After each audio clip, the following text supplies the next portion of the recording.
ఈరోజు మనం ధ్యానించే వాక్యాన్ని శ్రద్ధగా పరిశీలనగా ధ్యానించుకుందాం. ఆ వాక్యం ద్వారా ప్రభు మనతో ఏం మాట్లాడుతున్నాడో జాగ్రత్తగా చూద్దాం. ప్రభు మనతో మాట్లాడతాడు, సాతానుడు మనతో మాట్లాడతాడు. ప్రభు దాని యొక్క సత్యాన్ని మనకు వివరిస్తూ ఉంటే సాతానుడు దాని వక్రమైనటువంటి మాటల్లో మార్చుతాడు. సాతానుడు పేతురుని శోధించినా ఆ శోధనని దేవుడు మేలుగా మార్చాడు. పేతురు జీవితంలో కొన్నిసార్లు మన పాపాన్ని కూడా దేవుడు ఎలా మార్చుతాడో, మనల్ని మేలుకొలిపి మనల్ని ఇంకా దీనులుగా చేసి ఇంకా గొప్ప దీవెనలకు వారసులుగా చేస్తాడు. మొన్న చెప్పాను, పాపాన్ని కూడా దేవుడు బ్లెస్సింగ్గా మారుతాడని చెప్తే వాడు ఏం చేశాడట, సిగరెట్ మందు తాగుతూ వాళ్ళ అమ్మతో అన్నాడట, దేవుడు పాపాన్ని కూడా మేలుగా మారుతాడు కదా, ఇదేం తప్పు లేదు అన్నాడట. నేను అనుకున్నాను ఇటువంటి ఎవడొకటి చేస్తాడని. అప్పుడే అనుకున్నాను, రే బాబు నువ్వు కొత్తగా పాపం స్టార్ట్ చేయక్కర్లేదురా, చేసిన పాపాలు ఒక్కసారి జ్ఞాపకం తెచ్చుకుంటే ఆ పాపాలు సార్లు మన లైఫ్ టైం సరిపడగా చేసేసాం, అవే మనలను దీనులుగా మారుస్తుంది. కొత్త పాపం స్టార్ట్ చేయక్కర్లేదు. ఎందుకంటే ఆ వ్యక్తికి తెలుసు అది. కానీ సాతానుడు ఏం చేస్తాడంటే వక్రంగా వాక్యాన్ని మార్చడానికి, మన తప్పుల్ని కవర్ చేసుకోవడానికి, కడుపు జబ్బు వలగవాని మందు తాగమంటే మందు తాగినా పర్లేదని చెప్పడానికి సాతానుడు చేస్తాడు. కనుక వాక్యం వింటున్నప్పుడు, వాక్యాన్ని ధ్యానిస్తున్నప్పుడు చాలాసార్లు చెప్తాను, ప్రార్థనాపూర్వకంగా వాక్యాన్ని వినాలి. ప్రేయర్ఫుల్గా, ప్రభా అర్థం చేసుకుని, నీ హృదయాన్ని అర్థం చేసుకుని, ఈ వాక్య సారాంశ సత్యాన్ని అర్థం చేసుకుని దానికి తగ్గ జీవితం జీవించేలా నాకు సహాయం చేయి ప్రభు అని ప్రార్థనాపూర్వకంగా వాక్యాన్ని ధ్యానించినప్పుడు పరిశుద్ధాత్ముడు సహాయం చేస్తాడు. ఒకసారి మీ బైబిల్ గ్రంథాలను తెరిచి యోబు గ్రంథము 23వ అధ్యాయము 14వ వచనాన్ని చదవాలని కోరుచున్నాను. యోబు గ్రంథము 23వ అధ్యాయము 14వ వచనం. నాకు విధింపబడిన దానిని ఆయన నెరవేర్చును, అట్టి పనులను ఆయన అనేకముగా జరిగించువాడై ఉన్నాడు. చాలు. చదవబడిన వాక్యంలో మనం చూసినట్లయితే నాకు విధింపబడిన దానిని ఆయన నెరవేర్చును. నాకు విధింపబడిన దానిని ఆయన నెరవేర్చును. ఏమి విధింపబడ్డది అనేది మనం చూస్తే ఇంగ్లీష్ బైబిల్లో చక్కగా రాస్తాడు. ఏమంటాడంటే, so he will do to me whatever he has planned. He will do to me whatever he has planned. దేవుడట మనందరి పట్ల కొన్ని ప్లాన్స్ కలిగి ఉన్నాడట. ఆ ప్లాన్స్ అన్నీ కూడా, ఆ ప్రణాళికలన్నీ, ఆ విధింపబడిన వాటి అన్నింటినీ కూడా ఆయన నెరవేర్స్తాడట. తర్వాత మాట ఏముంది, అటువంటి అనేకముగా జరిగించు వాడై ఉన్నాడు. And many such things are with him. ఆయన నాకేమైతే ప్లాన్ చేసి ఉన్నాడో వాటిని నాకు అనుగ్రహిస్తున్నాడు. ఆ ప్లాన్స్ ఇప్పుడు నాకు కనబడే ప్లాన్స్ మాత్రమే కాదు, నాకు కనబడని అనేకమైన ప్లాన్స్ నా పట్ల ఆయనకి ఉన్నాయి అని ఎవరంటున్నారు ఇక్కడ? యోబు భక్తుడు అంటున్నాడు. మనందరికీ మన జీవితంలో కొన్ని ప్లాన్స్ ఉన్నాయా లేవా? మన పట్ల మనకు కొన్ని ప్లాన్స్ ఉంటాయి. మన పిల్లల పట్ల కూడా, నా బిడ్డని ఏం చదివించాలా, ఏ ఉద్యోగాన్ని పంపించాలి, ఏ వ్యాపారం పెట్టించాలా. అయితే బైబిల్ ఏం చెప్తుందో తెలుసా, నీ పట్ల నీకున్న ప్లాన్స్ కంటే నీ పట్ల నాకున్న ప్లాన్స్ గొప్పవాట అని దేవుడు అంటున్నాడు. భూమి కంటే ఆకాశం ఎంత ఉన్నతంగా ఉందో, నీ తలంపుల కంటే నా తలంపులు అంత ఉన్నతములని యెషయా గ్రంథం 55వ అధ్యాయం 8వ వచనం 9వ వచనంలో ప్రభు చెప్తున్నాడు. కాబట్టి మన పట్ల దేవునికి ఎన్నో ప్రణాళికలు ఉన్నాయట. ఎటువంటి ప్రణాళికలు అంటే, మనం ఊహించు వాటికంటేనో,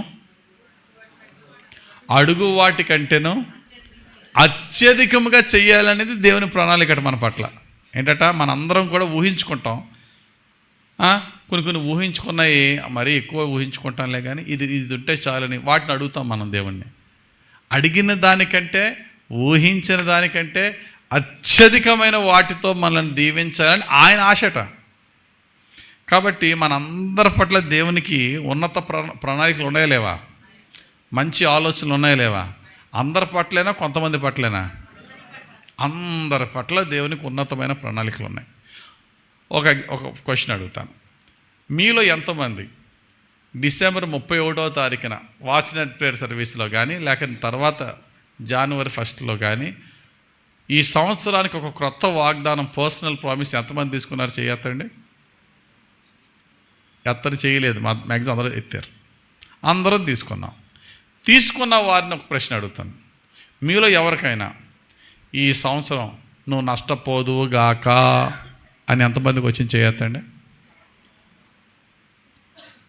ఈ సంవత్సరం నువ్వు పాపాల్లో పడిపోదువు గాక ఎంతమందికి వచ్చింది? చేయొద్దండి.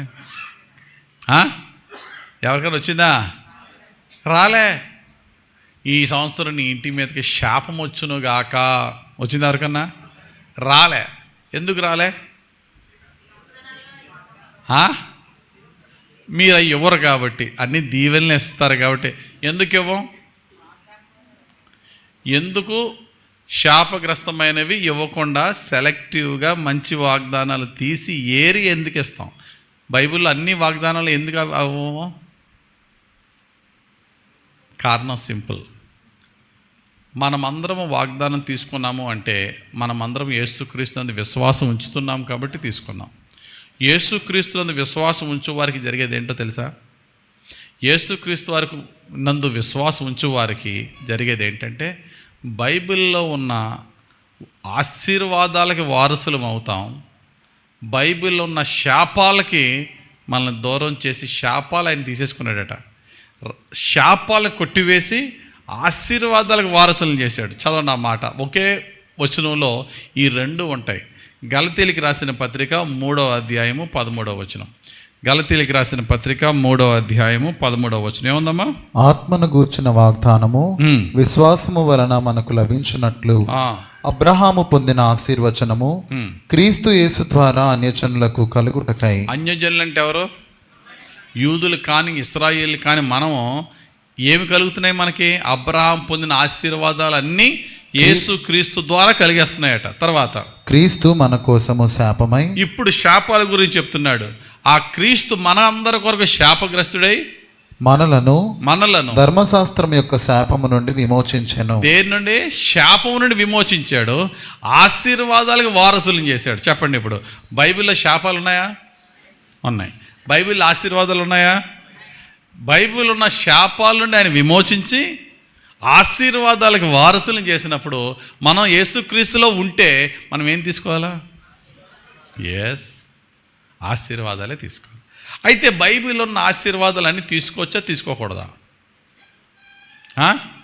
మనం బైబిల్లో ఉన్న ఆశీర్వాదాలు అన్నిటికీ మనం వారసులు అవుతామా? అవుతాం. వాగ్దానాల్లో ఉన్న ఆశీర్వాదాన్ని ఈ సంవత్సరం నాకు ఒక వాగ్దానంగా మనం క్లెయిమ్ చేసుకోవడం తప్ప కాదా? తప్పు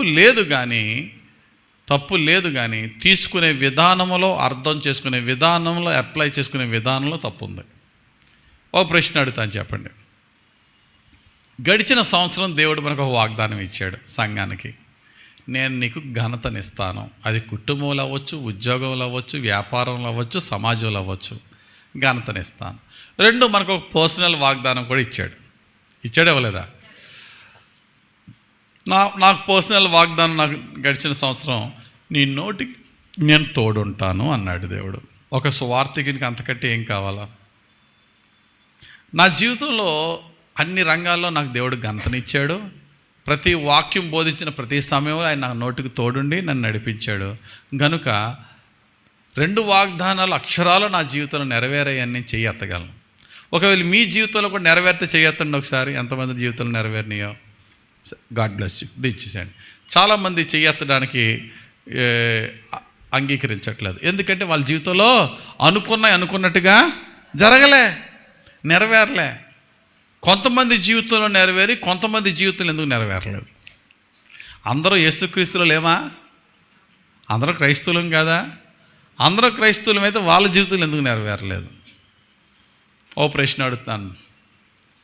మీలో ఎంతమంది ఈ 2026 సంవత్సరంలో వాగ్దానము కొరకే కనిపెట్టి ఉపవాసంతో ప్రార్థన చేసిన వాళ్ళు చేయొద్దని ఒకవేళ ఉంటే కనుక, వాగ్దానం కొరకే నేను ఉపవాసం ఉండి ప్రార్థన చేశాను అన్నవాళ్ళు, వెరీ గుడ్. దేవుడు మేము దీవించుగాక. మనం ఎలాగా మనం వాగ్దానం తీసుకోవాలో కూడా మనకు తెలియాలి. ప్రార్థనతో కనిపెట్టి వాగ్దానం తీసుకున్నామా? ఫస్ట్ ప్రశ్న. 2, మీలో కొంతమందికి, అందరినీ అనట్లేదు కానీ మీలో కొంతమందికి పోయిన సంవత్సరం నీ వాగ్దానం ఏంటో చెప్పమంటే చెప్పలేని పరిస్థితులు ఉంటారనరా? ఉంటామనేస్తున్నారు. గడిచిన సంవత్సరంలో మీ వాగ్దానం ఏంటో కూడా మీకు తెలియదు. ఇప్పుడు నెరవేరిందో లేదంటే వాగ్దానమే తెలియనప్పటికీ నువ్వేమేదో నెరవేరిందో లేదో. వాగ్దానం తీసుకుంటారు, నెక్స్ట్ డే ఆ వాగ్దానం ఎక్కడో పెడతారు, 6 రోజుల్లో మర్చిపోతారు. ఇంకా నెల కాదు కదా, సంవత్సరం అంతట్లో కూడా మరలా వాగ్దానాన్నే జ్ఞాపకం చేసుకోరు, క్లెయిమ్ చేసుకోరు, ఎత్తిపెట్టి ప్రార్థన చేయరు. ఎలా నెరవేరిపోద్ది వాగ్దానం? ఎలా ఎత్తగలరు? మళ్ళీ నెక్స్ట్ ఇయర్ నేను ఇదే ప్రశ్న అడిగితే ప్రార్థనాపూర్వకంగా వాగ్దానం తీసుకోరు, తీసుకున్న వాగ్దానాన్ని జ్ఞాపకం ఉంచుకోరు, జ్ఞాపకం ఉంచుకున్న వాగ్దానాన్ని ఎత్తిపెట్టి ప్రార్థన చేయరు. ఇంకా పెద్ద మేజర్ మిస్టేక్ ఏంటో తెలుసా? కొంతమంది వచ్చి, పాస్టర్ గారండి ఈ వాగ్దానం వచ్చింది చూడండి, దీనికి ఏంటి చెప్పండి. నేను చెప్పాలా? అన్నిటికీ ఇంటర్ప్రిటర్నే. నీకు వాగ్దానం అర్థం కాలేదు, ఏం చేయాలా? సాధారణంగా వాగ్దానంలో ఒక్కొక్కసారి వచనాలు రాసాం, అందులో ఒక పాయింట్ రాస్తాం. అప్పుడు నీకు అది బాగా అర్థం అవ్వాలా, ఏం చేయాలా? వచనం అంతా చదవాలి. అయినా అర్థం కాలేదు, ఏం చేయాలా? అధ్యాయం అంతా చదవాలా, అయినా అర్థం కాలేదు, ఏం చేయాలా?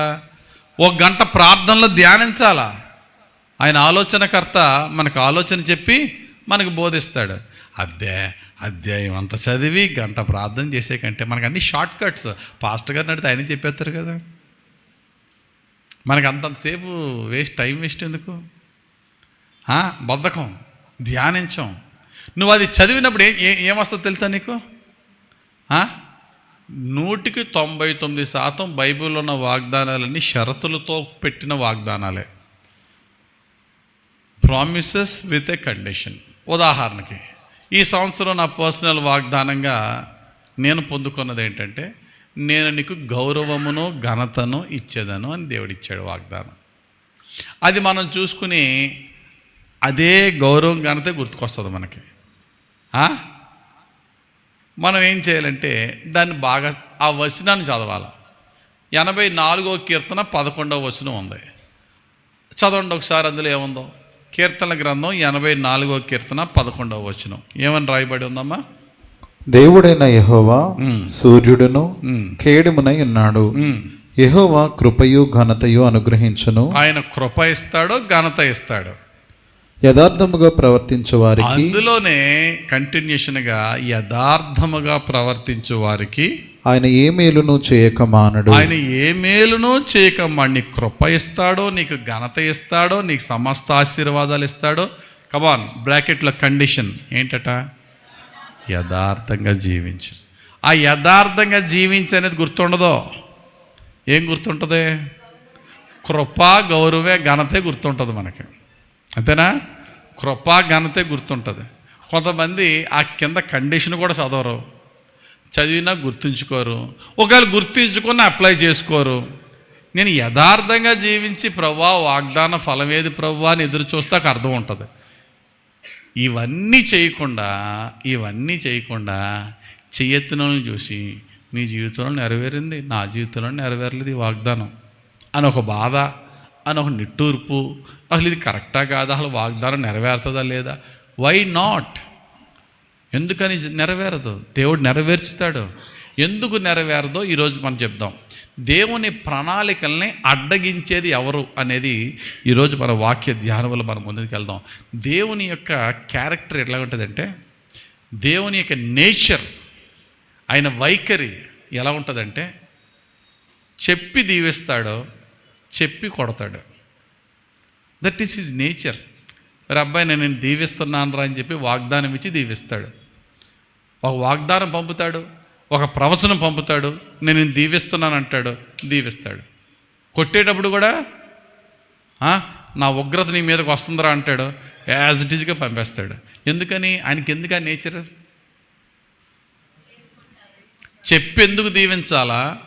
చెప్పి ఎందుకు కొట్టాలా? చెప్పకుండా కొట్టేయచ్చు కదా, చెప్పకుండా దీవించవచ్చు కదా. ఎందుకని? కాదు, చెప్పి దీవించిన తర్వాత, చెప్పి కొట్టిన తర్వాత ఈ దెబ్బలు ఆయనవి అని మనం తెలుసుకోవాలి.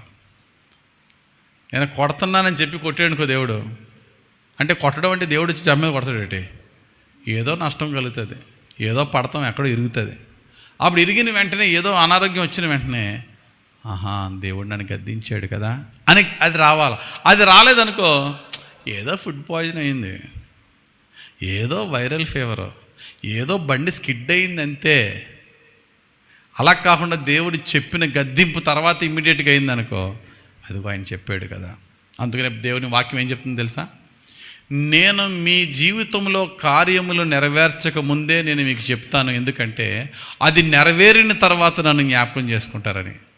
అది నెరవేరిన తర్వాత this is from the lord అనే సత్యాన్ని మీరు గమనిస్తారని. ఈ విషయాన్ని యోహాను సువార్త చాలా చోట్ల నొక్కి నొక్కి చెప్తూ ఉంటాడు భక్తుడైన యోహాను. చదువుదాం ఒకసారి ఆ మాట. యోహాను సువార్త 14వ అధ్యాయం 29వ వచనం. యోహాను సువార్త 14వ అధ్యాయము 29వ వచనం మనం చూసినట్లయితే, ఈ సంగతి సంభవించినప్పుడు మీరు నమ్మవలెనని అది సంభవింపక ముందే మీతో చెప్పుచున్నాను.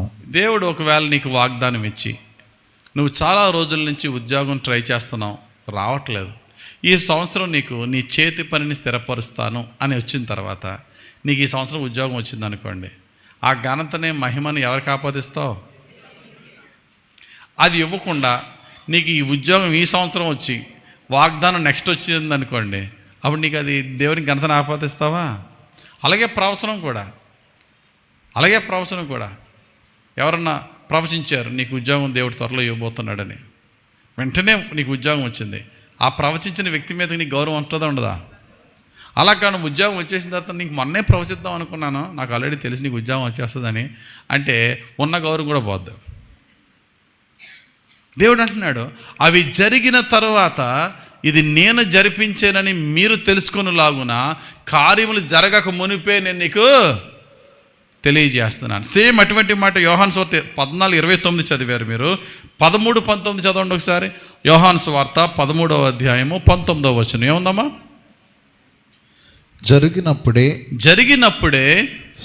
జరిగినప్పుడు నేనే ఆయననని, అది జరిగినప్పుడు, ఆ కార్యం జరిగినప్పుడు నేనే ఆయననని మీరు నమ్మునట్లు అది జరగక మునుపు మీతో చెప్పుచున్నాను. అది అప్పుడన్నా మీకేం చేయాలా? మీ నమ్మకం ఏమవ్వాలా? బలపడాలి. This is from the Lord అని. అదే యోహాను సువార్త మరలా చదవండి ఒకసారి 16:4 వెళ్ళండి. ఇదే విషయాన్ని ఎన్నిసార్లు ఆయన రిపీటెడ్గా చెప్తున్నారు చూడండి. యోహాను సువార్త 16వ అధ్యాయం 4వ వచనం. అవి జరుగు కాలము వచ్చినప్పుడు నేను వాటిని గూర్చి మీతో చెప్పి తినని మీరు జ్ఞాపకము చేసుకొనులాగున ఈ సంగతులు మీతో చెప్పుచున్నాను. అది అవి జరిగినప్పుడు మీరు నన్ను జ్ఞాపకం చేసుకొనవలెనని, అవి జరగక మునిపే ఈ సంగతులు నేను మీకు చెప్తున్నాను.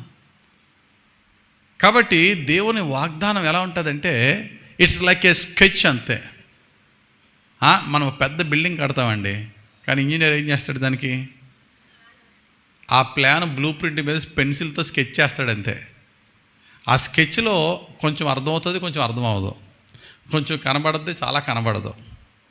ఆ స్కెచ్ని మనం తీసుకున్నప్పుడు ఆ స్కెచ్ ప్రకారంగా మనం వెళ్తే దాని యొక్క కంప్లీట్ మేనిఫెస్టేషన్ తర్వాత కనబడుతుంది మనకి. అర్థమైంది? అర్థం అవ్వలేదా? జస్ట్ ఒక బ్లూ ప్రింట్ ఇస్తాడంతే వాగ్దానంలో. ఆ బ్లూ ప్రింట్ మేనిఫెస్టేషన్ నీకు తర్వాత కనబడుతుంది. కొన్నిసార్లు వాగ్దానాలు మనకు ఎలా ఉంటాయంటే, వాగ్దానం ఒకటి వస్తుంది, పరిస్థితులు వేరేలా ఉంటాయి. చాలామంది వాగ్దానం తప్పు అర్థం చేసుకుంటారు. చదవండి ఒకసారి ఇర్మియా గ్రంథం 29:11. తెలుసా ఏంటో? చాలామంది తెలిసే ఉంటుంది ఇది. అది ఇర్మియా గ్రంథం 29:11 చదువునానా? నేను మిమ్మల్ని గూర్చి ఉద్దేశించిన సంగతులను నేను ఎరుగుదును, రాబోవు కాలమందు మీకు నిరీక్షణ కలుగునట్లుగా అవి సమాధానకరమైన ఉద్దేశములే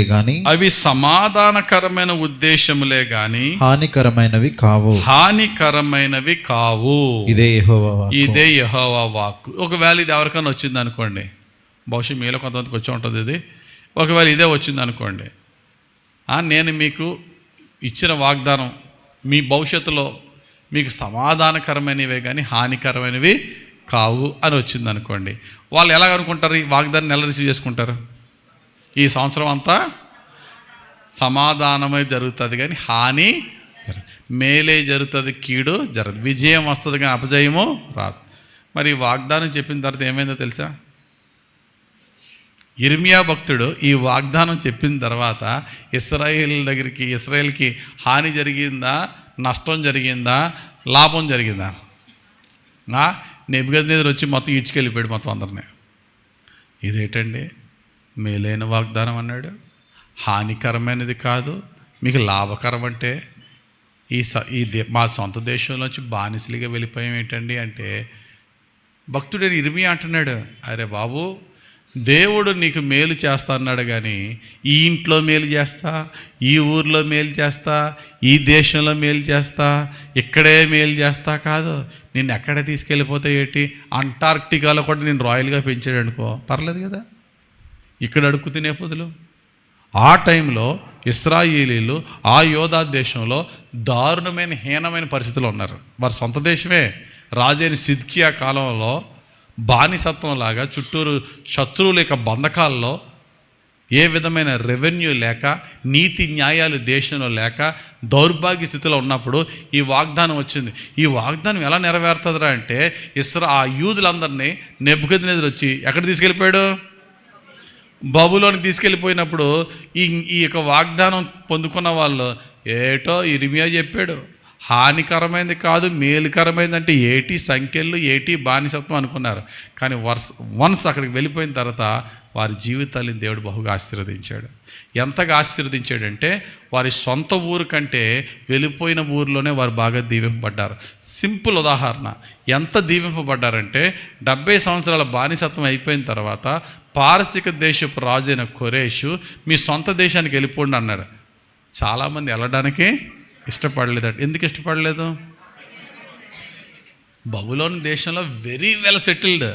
వాస్తవానికి కల్దీల పాలనలోనూ పారసీకుల పాలనలోనూ పేరుకి గవర్నమెంట్ ఆల్దైన రూలింగ్ అంతా ఎవరిదే?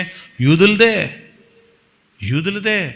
మొర్దెకై కాలం తీసుకోండి, దానియేలు కాలం, షడ్రక్ మేషక్ అబేద్నెగో కాలం తీసుకోండి, నెహెమ్యా కాలం తీసుకోండి, వీళ్ళదే రూలింగ్. వీళ్ళంతగా హెచ్చించాడు. అందుకనే ముందే చెప్పేశాడు, మీరు వెళ్తున్న ప్లేస్లో ఇర్మియా చెప్పాడు, చక్కగా ల్యాండ్స్ కొనుక్కోండి, ఇల్లులు కట్టుకోండి, హ్యాపీగా బ్రతకండి. దేవుడు చెప్పేశాడు ఆల్రెడీ. యెరూషలేములో లేని కంఫర్ట్ ఆ బబులోలో మీకు ఇస్తానన్నాడు. మనకు అర్థమయ్యే ఎగ్జాంపుల్ చెప్పాలంటే, ట్రంప్ అన్నవాడు పొండ్రా మీ ఇంటికి అంటున్నాడు ఇండియన్స్ని. అన్నాడు అనలేదా? అయితే వెళ్ళిపోతాం మా దేశానికి అని వచ్చేస్తున్నారా? ఎవడ రావడానికి ఇష్టపడట్లేదు. కారణం ఏంటి? సొంత ఇల్లు, మీకు సొంత భూమి మీద ప్రేమ లేదా అంటే ప్రేమ ఉంది. ప్రేమ లేదని కాదు, యెరూషలేములోకి తిరిగి రానోళ్ళకి ఎవరికి యెరూషలేం పట్ల ప్రేమ లేదా? ప్రేమ ఉంది.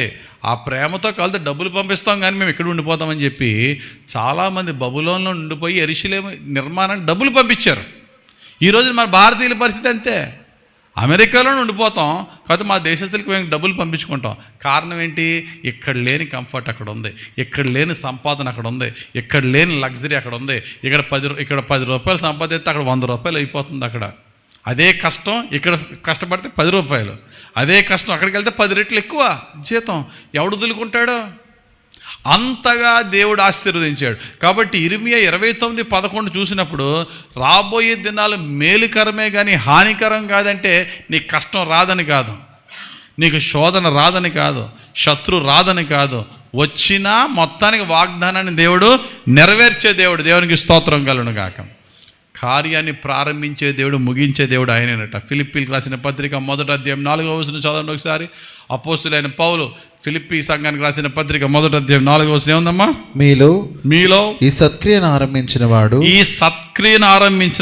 యేసుక్రీస్తు దినము వరకు దానిని కొనసాగించునని రూఢిగా నమ్ముచున్నాను. ఆయన కొనసాగించే కెపాసిటీ ఆయనకు ఉంది, కొనసాగించే శక్తి ఆయనకు ఉంది. ఇప్పుడు ఈరోజు మనం ధ్యానించే వాక్యంలో ముఖ్యంగా దేవుని ప్లాన్ని మన జీవితంలో నెరవేరకుండా అడ్డగిస్తున్న 5 విషయాల గురించి ధ్యానించుకుందాం. ఆ 5 విషయాల వల్లే దేవుని ప్లాన్ నా జీవితంలో నెరవేరట్లేదని చాలామంది చెప్తూ ఉంటారు. ఆ 5 విషయాలు వాస్తవానికి ఏమాత్రం అడ్డగించలేవు, కానీ మనం అనుకుంటాం ఆ 5 విషయాల వల్లే దేవుని ప్రణాళిక, మహిమ గల ఆయన ప్రణాళిక అడ్డమైపోతుంది అని అనుకుంటూ ఉంటాం. ఏంటి ఆ ముఖ్యమైన 5 విషయాలు చూద్దాం. నెంబర్ 1, అసలు నా లైఫ్ ఈ రోజుకి ఆ స్థితిలో ఉండవలసిన ఉండండి, ఇలా దిగజారిపోవడానికి కారణం ఆడేనండి. ఆడి చేసిన నష్టం వల్లండి నా లైఫ్ ఇలాగ అయిపోయిందని కొంతమంది అంటారు. ఫలానా వ్యక్తి వల్ల, ఫలానా గవర్నమెంట్ వల్ల, లేక ఫలానా ఆర్గనైజేషన్ వల్ల, ఎవరెవరో ఏయో చెప్తూ ఉంటారు. నేను అంటాను, ఏ మనుష్యుడు దేవుని ప్రణాళికలో నుండి మనలను, దేవుని ప్రణాళిక మన జీవితంలో నెరవేరకుండా అడ్డగించడం ఏ మనిషి చేతిలోనూ లేదు. అది ఫస్ట్ థింగ్ గుర్తుపెట్టుకోండి. ఏ మనుష్యుడు అనే ప్లేస్లో మీరు శత్రువునే పెట్టుకోండి, మిత్రులనే పెట్టుకోండి, నీ ఇంట్లో వారినే పెట్టుకోండి. బెస్ట్ ఎగ్జాంపుల్ మనకి యోసేపుకి దేవుడు కళ ఇచ్చాడు. ఏంటి ఆ కళ? అందరిలో, నీ ఇంటి వారు అందరిలో నేను హెచ్చిస్తానని. పాపం యోసేపు గారు అమాయకంగా వెళ్ళి వాళ్ళ అన్నయ్యలకి చెప్పుకున్నాడు. వెళ్ళి, అన్నయ్యలారా, నాకు ఒక కళ వచ్చింది. పొలంలో మనం అందరం పని చేసుకుంటున్నాం. మన అందరి పనుల్లో, మీ అందరి పనులో నిలబడి నా పనికి సాష్టాంగ నమస్కారం చేస్తున్నాయి అన్నయ్యలారా అని చెప్పేసుకున్నాడు. వెళ్ళి చెప్పేసుకుంటే అందరు నవ్వి వెరీ గుడ్ రా తమ్ముడు అన్నారా. మండిపోయింది వాళ్ళకి. ఈ మండిపోతే హృదయం అంతా యోసేపు మీద బిట్టర్నెస్, చేదుతో నిండిపోయింది. అప్పుడన్నా యోసేపు మేలుకొని రెండో కళ చెప్పకుండా ఉండాలి కదా. నేను అనుకుంటాను, పాపం యోసేపు గారిలో పావురు అంత నిష్కపటం ఉంది, కానీ పాము లాంటి యుక్తి లేదు. పాము సాతానుకి ఒక సాదృశ్యంగా పామును బైబిల్లో రాయబడినా, ఆ పాముని కూడా పాములో ఉన్న మంచి లక్షణాన్ని కూడా దేవుడు మనకు అప్లై చేశాడు. చూసారా? పాములో ఉన్న ఏకైక మంచి లక్షణం ఏంటంటే యుక్తి. అది తప్పించుకున్నట్టుగా ఏది తప్పించుకోలేదు. చిన్న కన్నం చాలు, చిన్న రాయి చాలు దాని కింద నక్కేయడానికి. అది సచ్ ఏ ఇంటలెక్చువల్ క్రీచర్ పాము. పాపం యోసేపు గారికి పావురు వంటి నిష్కపటం ఉంది, కానీ పాము లాంటి యుక్తి లేక మరలా రెండోసారి వెళ్ళి, అన్నయ్యలారా మరలా ఇంకో కళ వచ్చింది, చంద్రుడు, సూర్యుడు, నక్షత్రాలు అన్నీ నమస్కరించేస్తున్నాయంటే వెళ్ళి ఊరుకుంటారా? చితక్కొట్టేసి ఎలా ఎలా ఎలా జరుగుతుందో చూద్దాం ఈ కళని చేశారు. What ever happened is happened. వాళ్ళందరూ చేసిన ప్రతి కీడు యోసేపు యొక్క జీవితంలో దేవుని మహిమకరమైన ఆయన ప్రణాళికను ఆపగలిగాయా లేవా? ఇంపాసిబుల్. లాంగ్ స్టోరీ కట్ చేస్తే, యోసేపు ప్రధానమంత్రికి ఉన్నాడు. ఆయన కాలు దగ్గర 10 మంది చేతులు కట్టుకుని నిలబడ్డారు లేదా? ఎస్. యోసేపు చాలా మ్యాగ్నానిమస్గా అంటాడు, you intend it for evil but God turned it for good. నాకు కీడు చేయ ఉద్దేశించి మీరు ఎలా చేశారు, కానీ భయపడద్దు, మీకు మేలు కలగటకై దేవుడు దాన్ని మేలుగా మార్చేశాడు. ఈరోజు కంగారు పడద్దు, నేను రివెంజ్ తీర్చుకోను, కోపం తీర్చుకోను, మిమ్మల్ని పోషిస్తాను, మీకు ఇల్లులు ఇస్తాను, మిమ్మల్ని మీ పిల్లల్ని కాపాడుతా. దేవునికి స్తోత్రం కలుగును గాక. వాళ్ళ యొక్క ప్రణాళికలు, వాళ్ళ యొక్క కుటిలమైనటువంటి ప్లాన్స్ ఏదన్నా సరే యోసేపు జీవితంలో దేవుని ప్రణాళికను ఆపిందా? ఏ మనుష్యుడు ఆపలేడు దేవుని ప్రణాళికని. భక్తుడైనటువంటి యెహోషాపాతు ఉన్నాడు.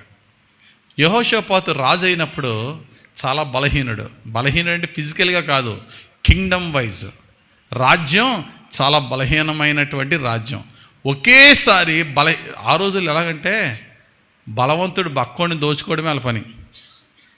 ఇప్పుడంటే యుఎన్ఓలు, ఐక్యరాజ్య సమితిలు వచ్చేసినాయి. ఎవడన్నా ఇంకో దేశం మీదకి వెళ్తే యుఎన్ఓ ఇన్వాల్వ్ అవుతూ పెద్ద అయినటువంటి అమెరికా గద్దిస్తూ ఉంటుంది, రే తప్పురా అని. ఆ రోజుల్లో అలా కాదు, ఎవరి దగ్గర డబ్బులు ఉన్నాయి, ఎవరి దగ్గర బలం ఉంటే బక్కోడిని దోచేసుకోవడమే.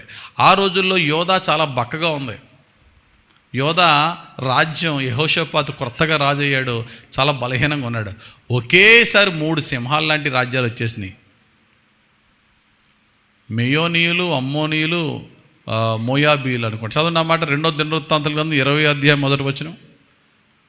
2వ దినవృత్తాంతాల గ్రంథం 20వ అధ్యాయం 1వ వచనం ఏముందమ్మా? ఇది అయిన తరువాత మోయాబీలను అమ్మోనీయులను మేయోనీయులను కొందరును దండెత్తి యెహోషాపాతు మీదకి వచ్చిరి. చాలు. ఎన్ని రాజ్యాలు ఉన్నాయి అక్కడ? 3 రాజ్యాలు. ఆ సింహాలు ఒక చిన్న లేగదోడ మీదకి వచ్చినట్టు వచ్చేసినాయి అంతే. అద్భుతమైన ప్రార్థన చేశాడు యెహోషాపాతు. ప్రభువా, మాకు బలము సరిపోదు, ఎలా యుద్ధం చేసినా వాళ్ళు మేము జయించలేము. తర్వాత అంటాడు, ఏమి చెయ్యాలో మాకు తోచట్లేదు, దెబ్బలాడడానికి బలం లేదు, ఏమి చెయ్యాలో తోచట్లేదు. వాళ్ళకు వచ్చింది ఒకటే, స్తుతించి ఆరాధించడం. స్తుతించి ఆరాధించేవారిని ముందు పెట్టి యెహోషాపాతు ఒకే ఒక చక్కటి మాట చెప్పాడు. 15వ వచనం చదువునానా? చక్కటి మాట, ఈ యుద్ధము మీరు కాదు దేవుడే జరిగించును. ఈ యుద్ధము మీరు కాదు దేవుడే జరిగించును. దేవునికి స్తోత్రం కలుగును గాక. ఏం జరిగింది తెలుసా? ఆ యుద్ధంలో ఏం జరిగిందట? తెల్లవారే టయానికి 3 రాజులు ఒకరికొకరు గొడవలు వచ్చి పొడిసి వచ్చారు. మోయాబీలు, అమ్మోనీయులు, మేయోనీయులు వాళ్ళకి వాళ్ళే పొడుచుకున్నారు. వాళ్ళకి వాళ్ళే దెబ్బలాటకు వచ్చి వాళ్ళ చావుగా యెహోషాపాతు టీవీ ఏం చేసింది?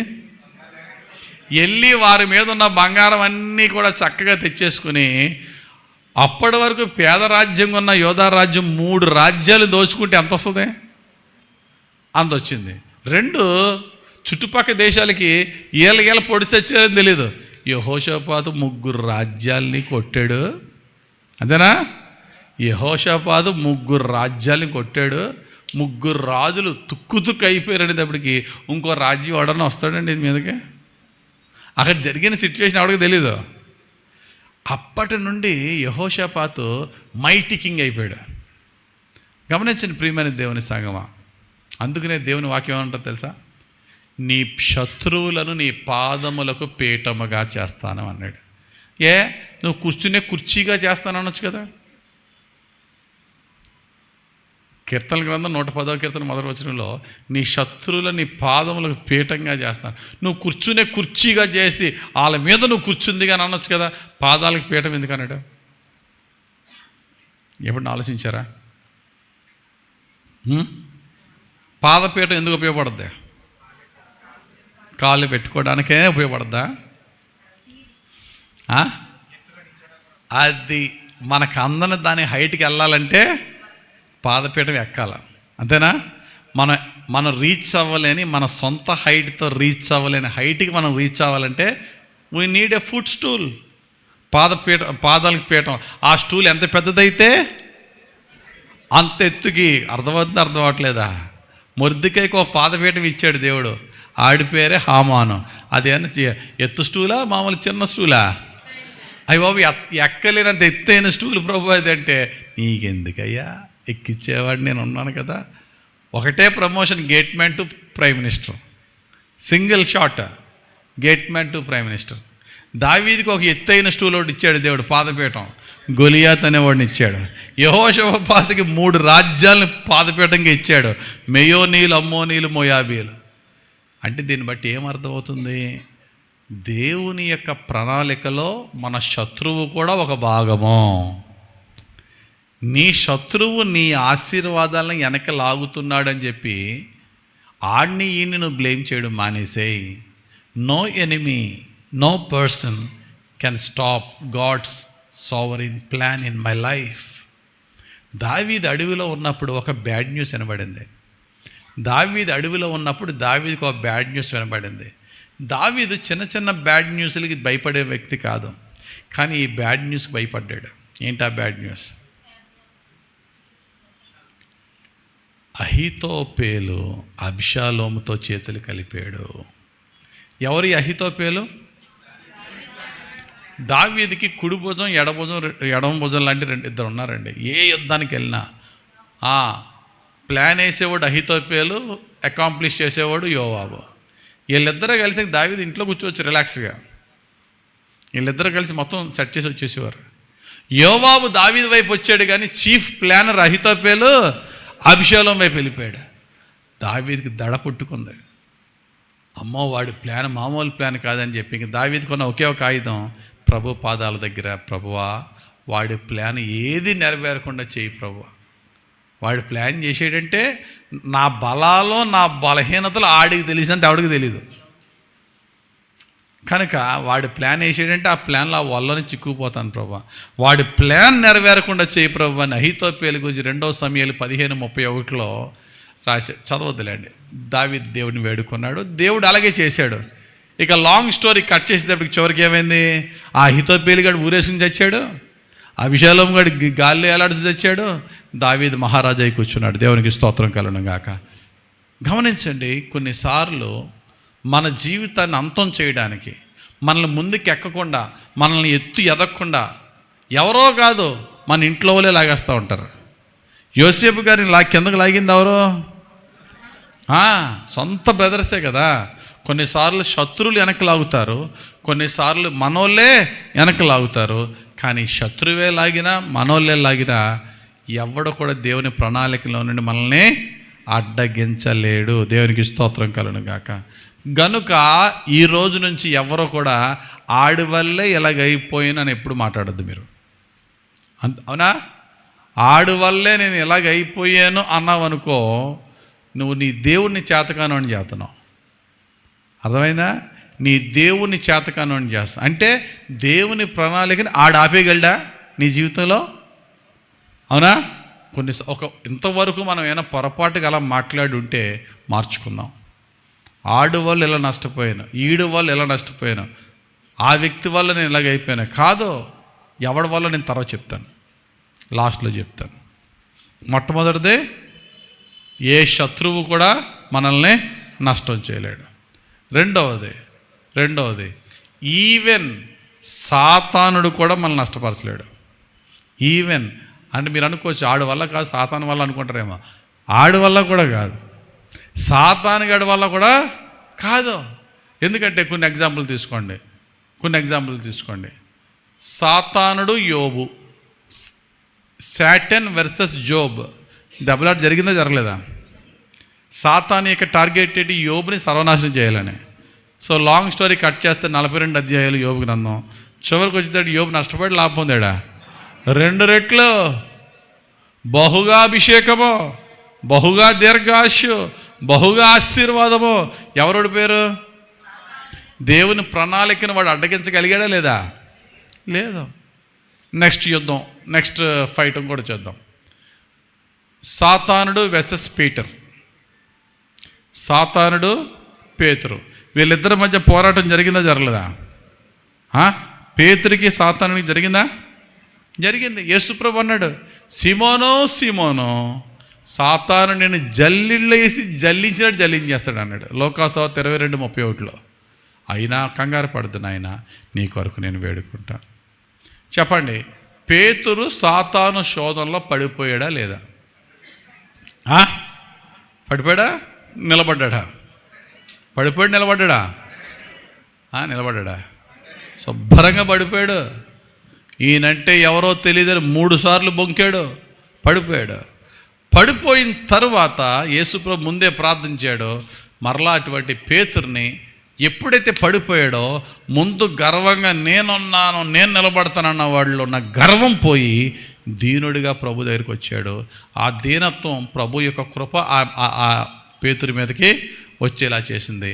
ఆ దీనుడిగా ఉన్న పేతురి మీదకి దేవుని కృప ఎప్పుడైతే వచ్చిందో ముందున్న ఆశీర్వాదం కంటే ఎక్కువ ఆశీర్వాదం వచ్చింది. ముందు లీడర్షిప్ ఇవ్వలేదు, ఇప్పుడు లీడర్షిప్ ఇచ్చేసి మొత్తం సంఘం మీద పేతుర్ని హెడ్గా చేశాడు. ఇంకా హెచ్చైన అభిషేకం ఇచ్చాడు. మొత్తం నా గొర్రెలను మేపేయి, నా గొర్రెలను కాసేయి అనే అధికారం కూడా ఇచ్చాడు.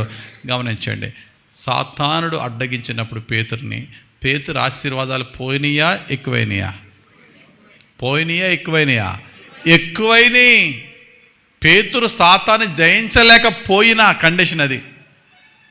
పేతురు సాతాను చేతిలో ఓడిపోయినా దేవుడికి కావాల్సిన దీనత్వము మారు మనసు పేతురులోకి వచ్చినప్పుడు మరలా పేతురుని బలపరిచి తన జీవితకాలం అంతా సాతాన్ని జయించే అభిషేకాన్ని, శక్తిని, అధికారాన్ని దేవుడు పేతురికి ఇచ్చాడు. అర్థం అవట్లేదా? కనుక పేతురు జీవితంలో దేవుని ఆశీర్వాదాన్ని సాతానుడు అడ్డగించగలిగాడా లేదా?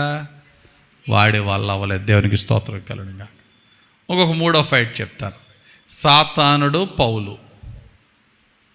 పౌలు జీవితంలో సాతానుడు ఎలా ఇబ్బంది పెట్టాడు? ఏంటి? చాలా అంటే ఏంటి? Simple answer. చాలా అంటే ఏంటి చెప్పాలా? సువార్త దండయాత్రకి వెళ్ళినప్పుడు వచ్చే అడ్లా కాదు. పౌలు గారు ముళ్ళుకి ఒక పేరు పెట్టాడు. ఆయన ఏమని పేరు పెట్టాడు? ద మెసెంజర్ ఆఫ్ సాటన్ అంటాడు. ఈ సాతాను దూతనే నాలోంచి తీసే అన్నాడు. కానీ దేవుడు ఏమన్నాడు? ఆ సాతాను దూతను ఉంచుకో అన్నాడు. ఇదేంటి ప్రభువా, సాతానుగాడు ఎవరికన్నా ఉపయోగపడతాడా? ఆ సాతాను దూతను ఉంచుకో, నీ బలహీనతలో నా శక్తి పరిపూర్ణమవుతుంది, నా కృప నీకు చాలన్నాడు. అంతే. ఇప్పుడు చెప్పండి, పౌలు గారి జీవితంలో ఆ ముళ్ళు అతనికి మేలు చేసిందా, నష్టపరిచిందా? అత్యధికముగా హెచ్చిపోకుండా నిమిత్తం ఆ ముళ్ళు ఆయనకి మేలే చేసింది. సాతాను దూత కూడా పౌలు గారికి అభివృద్ధి పొందడానికి, దీవింపబడడానికి, ఇంకా హెచ్చైన దేవుని శక్తిని పొందుకోవడానికి ఉపయోగపడిందా లేదా? ఉపయోగపడింది. రోమన్స్ 8:28 దేవుని ప్రేమించే వారికి, ఆయన సంకల్పము చెప్పిన పిలువబడిన వారికి మేలు కలుగుటకై సమస్తము సమకూడి జరుగుతున్నవి. ఆ సమస్తంలో శత్రువు ఉన్నాడు, ఆ సమస్తంలో ఈ సాతానుగాడు ఉన్నాడు. కానీ అది కూడా మేలుగా దేవుడు మార్చుతున్నాడు. చెప్పండి, ఇప్పుడు ఎన్ని ధ్యానించుకున్నాం? దేవుని ప్రణాళికను అడ్డగిస్తున్నాయి అని అనుకుంటున్న వారు అడ్డగించలేరని చెప్పడానికి ఒకటి మన శత్రువు, రెండు సాతాను. ఇక మూడోది పరిస్థితులు. చక్కటి వాగ్దానం తీసుకుంటాం, కానీ పరిస్థితులు ఏమి అనుకూలించం. మంచి వాగ్దానం ఉంటుంది, కానీ అక్కడ పరిస్థితులు చూస్తే వాగ్దానానికి తగ్గట్టుగా ఏమి కనబడవు. నీకు కనబడక్కర్లేదు. నేను మీకు ఇందాక చెప్పాను, నీకు స్కెచ్ కనబడితే చాలు, కట్టుకుంటూ వెళ్ళిపో, తర్వాత కంప్లీట్ కనబడుద్ది. అబ్రహాము గారు కడుపారా దీవించేశాడు ఇస్సాకు గారిని. ఉన్న దీవెనలు అన్నీ ఇస్సాకే. ఇస్సాకు మీద చాలా ఆశీర్వాదాలు ఉన్నాయి, కానీ బయటికి వెళ్ళి చూసినప్పుడు మొత్తం దేశమంతా ఎండిపోయింది. ఫిలిస్తీన్ల దేశంలో ఒక స్ట్రేంజర్గా బ్రతుకుతున్నాడు భక్తుడైన ఇస్సాకు. ఆ టైంలో దేశమంతా ఎండిపోయింది, పైన వర్షాలు లేవు, కింద నేల ఎండిపోయింది. అయినా ఇతడు విత్తగా ఎన్ని రెట్లు పంట కోసాడు? 100 రెట్లు పంట కోసాడు. పరిస్థితులు సహకరించినాయా? ఏది సహకరించలేదు. కానీ ఇంకేమైనా లోటు వచ్చిందా? దీన్ని బట్టి అర్థం చేసుకోవాల్సింది ఏంటంటే, వాగ్దానం చేసిన దేవుడు పరిస్థితులకు అతీతంగా మనల్ని దీవిస్తాడు. నువ్వు వర్క్ చేస్తున్న ఆర్గనైజేషన్లో వాళ్ళ పరిస్థితి ఏమైంది, వీళ్ళ పరిస్థితి ఏమైంది, అసలు సమస్త పరిస్థితి ఏందో నీకు అనవసరం. నిన్ను మాత్రం షీల్డ్ చేస్తాడు దేవుడు. నీ ప్రక్క 1000 మంది పడినా, నీ కుడి ప్రక్క 10,000 మంది కూలిన అపాయం నీ యొద్దకు రాదు. నీ వీధిలో ఏమైందో నీకు అనవసరం. వాళ్ళ గురించి మనం ప్రార్థన చేయాలి, వాళ్ళందరూ బాగోవాలని. కానీ ప్రభు చెప్తున్న మాట ఏంటంటే, ఒకవేళ ప్రపంచం మీదకే శోధన వచ్చిన ఫిలదెల్ఫియా సంఘానికి దేవుడిచ్చిన వాగ్దానం ఏంటి? ప్రపంచమంతటి మీదకి శోధన వచ్చినప్పుడు నేను షీల్డ్ చేస్తాను, కాపాడుతాను. పరిస్థితులకు అతీతంగా దేవుడు దీవిస్తాడు. నెహెమ్యా భక్తుడు రాజుగారిని ఎంతగానో ప్రార్థనాపూర్వకంగా ఆయనకి అప్లికేషన్ పెట్టుకొని పర్మిషన్ తీసుకుని యెరూషలేముకి వచ్చి ఆ యెరూషలేము చుట్టూరు గోడ కట్టడానికి ఎంత ప్రార్థనాపూర్వకంగా వచ్చాడో చూడండి. కానీ అక్కడికి వచ్చేదానికి పరిస్థితులు అనుకూలించలేదా? శత్రువులు సన్బల్లాటు టోబియోలు ఎంత కీడు చేయాలో అంతా చేశారు. పోనీ వాళ్ళ శత్రువులు, వాళ్ళ పనికిమాలు అలాగే చేస్తారంటే తిన సొంత ప్రజలు జాగ్రత్తకున్నారా? నా ప్రజలు. ఇప్పుడు నెహెమ్యా గారికి బబులోన్లో ఏం కొదువా? చక్రవర్తికి పర్సనల్ సెక్రటరీగా ఉన్నాడు. ఈ యోదయ రాష్ట్రానికి గవర్నర్గా వచ్చాడు. ఆయన జీతం అంతా సాక్రిఫైస్ చేసుకుని ఈ గోడ కడితే ఆ గోడ ఈయనకి సెక్యూరిటీయా, ఈయన ఫ్యామిలీకి సెక్యూరిటీయా? ఈయన అక్కడ బబులోన్ రాయల్ ఫ్యామిలీలో అక్కడ చక్కగా ఉన్నాడు. ఎవరి కోసం కడుతున్నాడు? అక్కడున్న ప్రజల కోసం కడుతున్నాడు. అక్కడున్న ప్రజలు ఏం చేయాలి ఈయనకి? కానీ అక్కడున్న ప్రజలు ఈయన గోతులు తీసేవారు. ఆ సన్బల్లాటు టోబియా దగ్గర లంచం తీసుకుని కొంతమంది చాలా హార్ట్లెస్ పీపుల్ ఉంటారండి, బ్రూట్స్. అన్నం తిన్న చేతిని నరికేయడానికి చూసేవాళ్ళు చాలామంది ఉంటారు. వాడి ద్వారా అన్నం తిన్నాను, వాడికి దండం పెట్టాలా అనే కనీస కృతజ్ఞత లేదు. ఎవడో 10 రూపాయలు ఇస్తే వాడి దాని వరకు వీడు ఎంత మాట అన్నా మాట్లాడతాడు. అంత దుర్మార్గుల, ట్రైటర్స్, దేశద్రోహుల మధ్య ఉన్నాడు నెహెమ్యా. పరిస్థితులు ఏమీ ఆయన సహకరించలేదు. కానీ అనుకున్న పని అనుకున్నట్టు జరిగిందా? విత్ ఇన్ 52 డేస్లో 52 రోజుల్లో నెహెమ్యా గోడ కట్టి చూపించాడు లేదా? నెహెమ్యా 6:15 ఉంటుంది. పరిస్థితులు అనుకోనించలే. Everything are much against to his calling and his vision and his passion. ఆయన అనుకున్న దానికి, ఆయన పిలుపునకు, ఆయన తపనకి అన్నీ వ్యతిరేకంగానే పనిచేస్తున్నాయి. కానీ ఏది ఆప్ చేయగలిగింది? ఈరోజు దేవుడు చెప్తున్నాడు, ఆయన ప్రణాళికని ఆప్ చేసే పరిస్థితి లేదు. దేశం ఎండిపోవచ్చు, ఆయన కార్యం నెరవేరుతుంది. మరియా, మార్త యేసు ప్రభుని చూసి అంటారు, ప్రభువా నువ్వు 4 రోజుల క్రితం ఇక్కడ ఉంటుంటే, నువ్వు 4 రోజుల క్రితం ఇక్కడ ఉంటే కనుక నా సహోదరుడైన లాజరు చనిపోకుండా ఉండేవాడు ప్రభువా. కానీ 4 రోజులైన సమాధి చేసి ఇప్పుడు బాడీ ఎలా ఉంటుంది? కుళ్ళు పట్టి కంపు కొడుతుంది. అయ్యా యేసు ప్రభు అన్న మాట ఏంటి? నమ్మిక మాత్రం ఉంచు. Just believe. నమ్మిక మాత్రం ఉంచు. Long story cut. ఏమైంది? ఎండ్ రిజల్ట్ ఏంటి?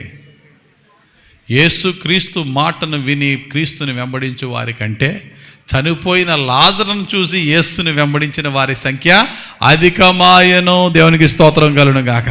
ఇంకా మహిమగల కార్యం జరిగిందా, జరగలేదా? సాధారణంగా పుట్టినరోజులకు రాకపోయినా చచ్చిపోయిన రోజు అందరూ వస్తారండి బరియలకి.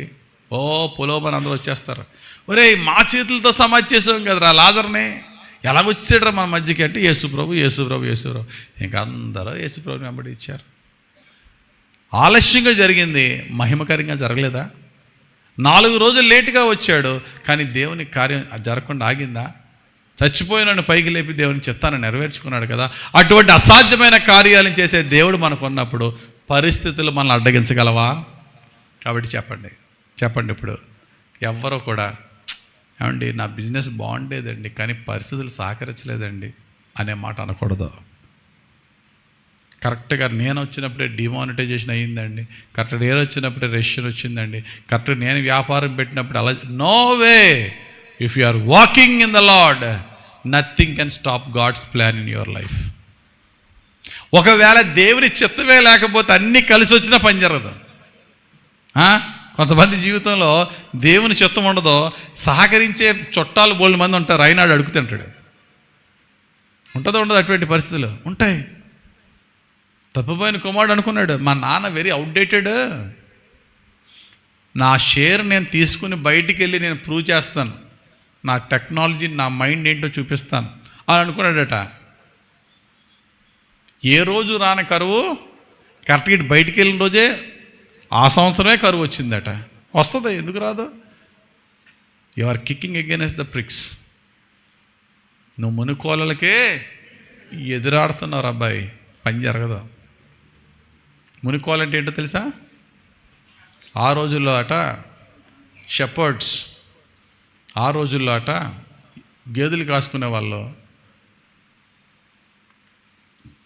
వాళ్ళ దుడ్డి కర్రకి చివరన ఒక ఐరన్ ఓసని గుచ్చుతారట. మామూలుగా అయితే గేదెలు ఇలాగంటారట, కొన్ని వెనని గేదెలు ఉన్నాయనుకో ఆ ముళ్ళుతో ఫాట్మని గుచ్చుతారట. ఇప్పుడు గేది నన్ను గుచ్చుతావు అని చెప్పి ఆ ముళ్ళుని ఇంకా నేను గుచ్చేస్తాను నిన్న అని చెప్పింది, నేను ఎవరికి నష్టం? గేదెకే నష్టం. నేను ఒకసారి అమెరికాలో ఉన్నప్పుడు ఒక కౌబాయ్ ఇంట్లో ఉన్నాను అనమాట. ఆయనకి చాలా గేదెలు ఉన్నాయి, చాలా హ్యూజ్ ల్యాండ్, అందులో ఆయన గేదెలు కాస్తున్నాడు. మన అక్కడ గేదెలు కాసుకునే వాళ్ళు ఇక్కడలా ఉండరు. కౌబాయ్ ఈయన ఇన్స్పెక్టర్ అన్నట్టు ఉంటాడు, బూట్స్, ఇంత హ్యాట్, హార్స్ మీద వెళ్తూ ఉంటాడు. బాగుంటుంది వాళ్ళ గేర్ అంతా చాలా చక్కగా ఉంటుంది. ఒక్కడే ఈజీగా 100 గేదెల్ని చాలా చక్కగా ఈజీగా చేస్తున్నాడు. ఒక్కొక్క గేదె అలా ఉంటుంది. మనం 3 గేదెలు అంటే వాళ్ళది ఒక గేదె. మామూలుగా ఉండదు. అలాగని చెప్పి మునుకోళ్ళు అంటే కర్ర లేదు, ఏమీ లేదు ఆయన దగ్గర. ఎంత చిన్న లాఠీది ఉందంతే. చిన్న లాఠీతో మొత్తం బలమైన గేదెని కంట్రోల్ చేసేస్తూ ఉంటున్నాడు. ఎలా అనేది దెబ్బకి సెట్ అయిపోతుంది. నాకు డౌట్ వచ్చి అడిగేశాను, ఏంటి చిన్న దాంతో మొత్తం దాన్ని ఎలా సెట్ చేస్తున్నావు అంటే, చిన్న నవ్వి ఏమీ లేదు, ఇందులో దోమలు చంపే బ్యాట్ ఎలక్ట్రిక్ పవర్ ఉంటుంది చూసారా, అది ఉంటుందట. చిన్న కరెంట్ షాక్ ఇస్తాడు, మంచి దున్నపోతుంది కూడా. చిన్న కరెంట్ షాక్ టప్ అని కొట్టిందనుకో సెట్ అది మళ్ళీ. అలా అప్పుడు అనుకుని తెల్లోడు వేరా బాబు, మా వాళ్ళు అయితే ఇంత కర్ర కావాలి మా ఊళ్ళకి, ఆ కర్రకి మళ్ళీ పెద్ద ఊస కావాలా, గుచ్చేస్తాను, కొట్టేస్తాను, పొడిచేస్తాను అంటాం మనం. ఆడేం చేయట్లే, ఇలా అంటాడంతే, సెట్ జస్ట్ ఇలా అంటున్నాడు, టక్ టక్ టక్ టక్ అంటాడంతే. చక్కగా ఎలా నడవమంటే అలా నడిచేస్తాయి అన్నీ. అదే అంటాడు పౌలుతో దేవుడు, నువ్వు మునికోళ్ళకి ఎదురెత్తున్న జాగ్రత్త, నష్టపోయేది నువ్వే. దేవుని ప్రణాళికకి ఏది ఎదురు రాలేదు. దేవుని ప్రణాళికే లేనప్పుడు మనం ఓడబడుద్దామన్న పని జరగదు. కాబట్టి 3 విషయాలు తెలుసుకున్నాం. నెంబర్ 1, ఏ మనుషుడు మనల్ని దేవుని ప్రణాళికను మన జీవితంలో ఆపు చేయలేడు. నెంబర్ 2, ఈవెన్ సాతానుడు చేసినా అది మనకు మేలుగానే మార్చేస్తాడు దేవుడు. 3, పరిస్థితులు కూడా మనల్ని ఆపు చేయలేవు. పరిస్థితులకు అతీతంగా దేవుడు మనల్ని హెచ్చించి దీవిస్తాడు. ఆమేన్. ఎస్. 4 ఏంటంటే, ఈవెన్ మన పర్సనల్ ఫిజికల్ వీక్నెస్లు కూడా దేవుని ప్రణాళికనికి అడ్డుగా ఉండవు. అంటే ఏంటి, నేను బాగా వాక్యం చెప్దాం అనుకుంటున్నానండి, కానీ చదువుకోలేదండి. నేను సేవ బాగా చేద్దాం అనుకుంటున్నానండి, లావ్ అయిపోయి నడలేకపోతున్నానండి. నేను ఇంకా బాగా సేవ చేద్దాం అనుకున్నాను, నా మోకాళ్ళు అరిగిపోయినాయండి. లేకపోతే XYZ రీజన్స్ ఉన్నాయి. ఒక్కొక్కరికి ఫిజికల్గా మీకు ఏంటంటే, మనం ఎంతమంది అన్ని ప్రాబ్లమ్స్ ఉన్నాయా లేవా? అసలు నా ఫిజికల్గా ఒక్క చిన్న ప్రాబ్లం లేదనో ఎవరు ఉండవు మనం సాధారణంగా, ఏదో ఒకటి ఉంటుంది. అందుకనే 38 సంవత్సరాల నుంచి ఒరే నన్ను ఎవడన్నా అందులో ఏంటంటే ఎవడ వేయట్లేదట ఆ కుంటోడిని. ఎందుకంటే ఆడికన్నా ఇంకా బాగున్నాడు, ముందు దూకేస్తున్నాడట అందులోకి. అందులో ఆ యొక్క ఏంటది కోనేరు, బెతస్తా కోనేరులో 38 సంవత్సరాలు కూడా ఇటుకి అవకాశం రావట్లేదట. అందుకే ఎవడో ఒకటి ఏదో నాకు షోనొప్పి పోతుందని దూకేస్తాడు. ఆ షోనొప్పి తగ్గాల, నువ్వు ఎలా చచ్చిపోయినా పర్లేదు నాకు, అంతేనండి. కాబట్టి ప్రియమైన దేవుని సంగమా, గమనించండి, మన శరీర బలహీనతలు ఏదైనా దేవుని కార్యాన్ని అడ్డగించకుండా దేవుడి కార్యాలు మనతో జరిపిస్తాడు. మోషే, నేను నిన్ను ఎన్నుకున్నానంటే ఫస్ట్ మోషే అన్నాడు, రైట్ ఐఎమ్ రెడీ లార్డ్ అన్నాడా? ఫస్ట్ నేను నత్తోని ప్రభా అన్నాడు. నోటి మాంద్యం కలిగిన వాడిని ప్రభా అన్నాడు. పర్లేదు నేను నీకు తోడున్నాను అన్నాడు. 2, నేను అక్కడ ఆల్రెడీ మర్డర్ చేసి వచ్చాను ప్రభా, నన్ను వేసేస్తాడు ప్రభా, నేను నీకు తోడున్నాను అన్నాడు.